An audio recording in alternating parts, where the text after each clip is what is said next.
Welcome to the By Steve podcast.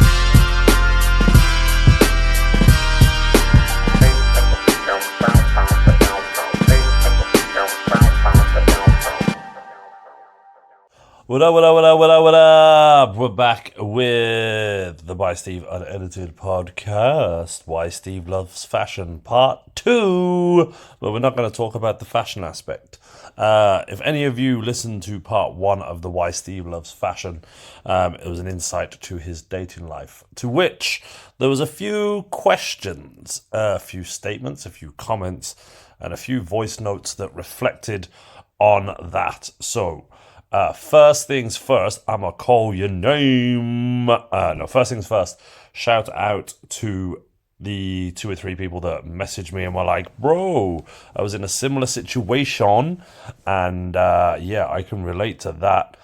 Glad that you survived it, glad that I survived it, glad that we all survived it and came out of it better human beings and better people, stronger and more in tune with our souls. But yeah, so shout out to the people that hollered at me and was like, I can relate to that. That was me. I've been somewhere similar. So I'm glad that you guys and girls have survived, because that is the most important thing. To the people that were like, bro, proud of you. I don't know if proud's the right word. I'm happy that you're happy that I'm no longer in that situation, because some of you I would not have met. But, as my grandpapa once said, you never know your glass is full until it overfills. And somebody said to me, why did you leave? What was the turning point? What made you leave? So here we go. There's 2 points to this. There's the action of leaving and what that action was, but also the build up to that. So, again, just rewinding into this 5 and multiple month relationship of not being able to have a bank card, not being able to do anything on my own, and feeling massively oppressed. So, oversharing, explicit content warning. I was in a relationship where I had sex every Friday at 7 o'clock. Yeah, literally that. And it was Switzerland sex. But anywho, I was one half of that scenario, so that is as much me as it is anybody else. But what I'm trying to get to now is this. I was in the bath one day, and I was chilling in the bath, and the dog was with me as always, because the dog was my best friend. Also, another reason that at a point in time I didn't feel like I'd leave, but also another entrapment technique. Female came home with dog one day, having not had a discussion, having been living together for 3 years. We've got a dog now. You need to walk it in the mornings. You need to come back from work in the day, and blah, blah, blah, blah. But anyway, I love that dog. Still love that dog. I think about him quite a lot now, because one of my clients keeps bringing a dog to her PT sessions. Puppy and PT. New professional offering. It's expensive, but I get to cuddle a puppy. So I was in the bath. The dog's there, we chilling, and said person comes in, sits on the toilet as she used to for a conversation, and toilet was shut, just FYI. And she's like, I think I'm pregnant. Yes, that's a long pause.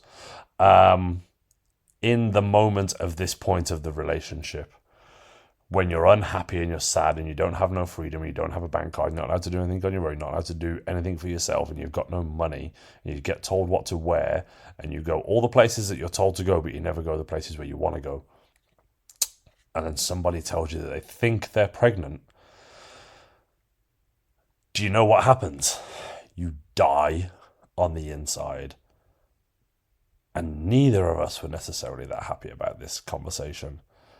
And I was like, okay, cool, like, we'll figure this out, like, when we know for sure, faux cheesy, can't leave rap alone, the game needs the...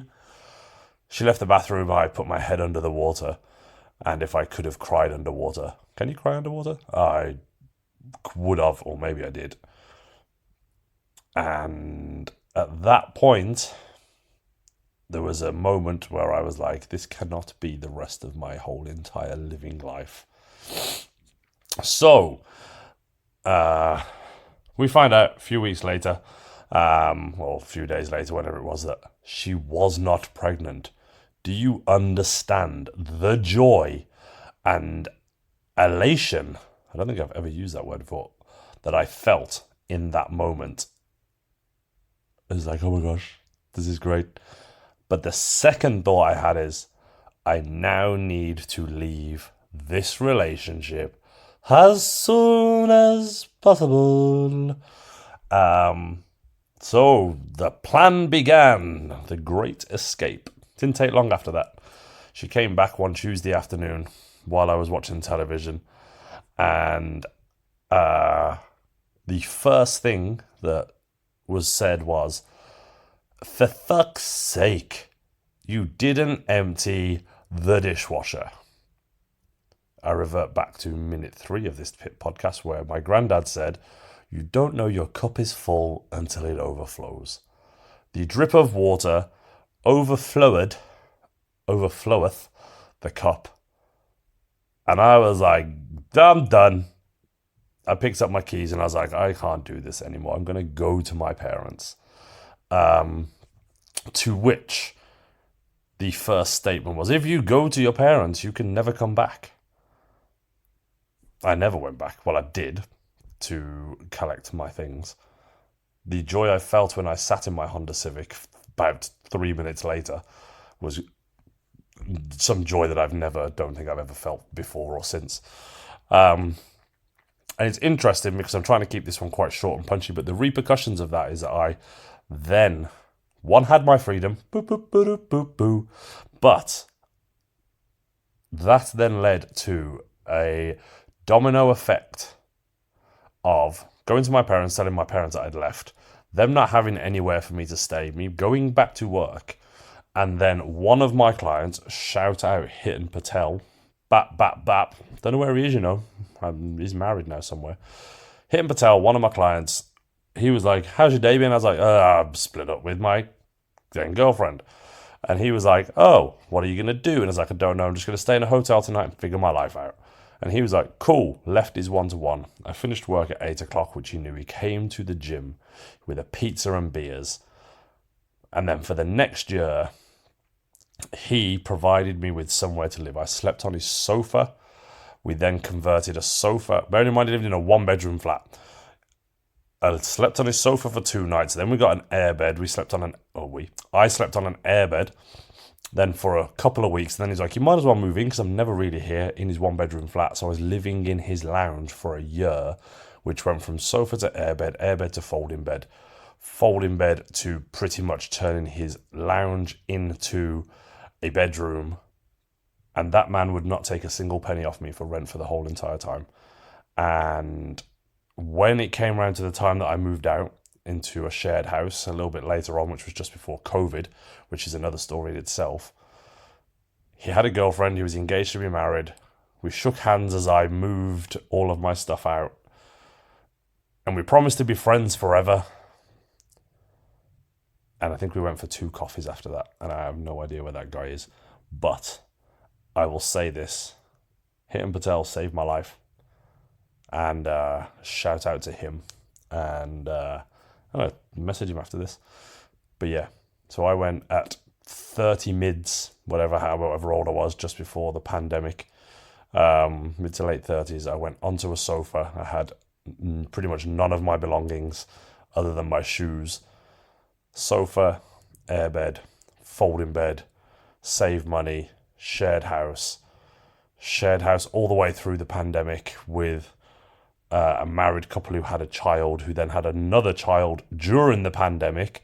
So I lived with a married couple who conceived a baby, grew a baby, birthed a baby, and then I helped raise a baby, or 2 babies. Then they moved to Bristol, and then I eventually got my own place, which is where I live now. It's the first time I've had my own space for 10, 12 years, and it's amazing.